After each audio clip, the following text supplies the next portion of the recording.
Matapos nga po mga Kawan Stories na mabaon ng Minnesota Timberwolves sa 3-1 sa kanilang West Final Series laban sa OKC Thunder, delikado nga silang malaglag kapag natalo pa sila sa Game 4 na gaganapin sa lugar ng OKC. Pero bago pa man magsimula ang unang elimination game ng Minnesota, hindi na rin naman napigilan pa ni Anthony Edwards na magreklamo sa trato ng mga referee sa depensa sa kanilang team at sa depensa ni Lu Dort. Kung ang Wolves hindi pinapayagan na dikit o tulangkin kahit konti ang kanilang binabantayan, hinahayaan rin naman ang mga referee na gawin ito ni Lu Dort sa nakalipas na laro. Ito rin naman mismong dahilan bakit hirap na hirap si Anthony Edwards na makagalaw at makascore. Hindi nga hinahayaan itong maging komportable sila dahil sumusobra nga ang pagiging pisikal ni Dort na hinahayaan lamang ng mga referee. Kaya kailangan nga daw itong baguhin ng mga officials sa Game 5 kung hindi naman dapat kayanin itong harapin ni Edwards dahil kung hindi, siguradong matatalo sila next game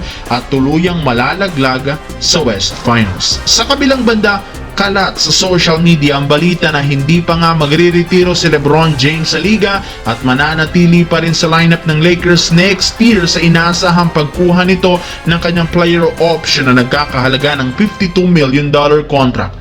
Bagamat wala pang ginagawang negosasyon ang kampo ni LeBron sa front office ng Lakers, siguradong hindi na siya lilipat pa. Pero sa kabila ng ganyang klaseng balita, ibinulgar ni Shams ng ESPN since wala pang final decision ang ganitong klaseng usapin, maaari para naman nga itong magbago kung sakali. Meron para naman siyang hanggang katapusan na Hunyo para kunin ang kanyang player option, kaya maaari nga po itong pag-isipan ng ganitong napakahalagang desisyon kung kukunin niya o pipirma siya ng mas malaki, mas mahabang contract extension.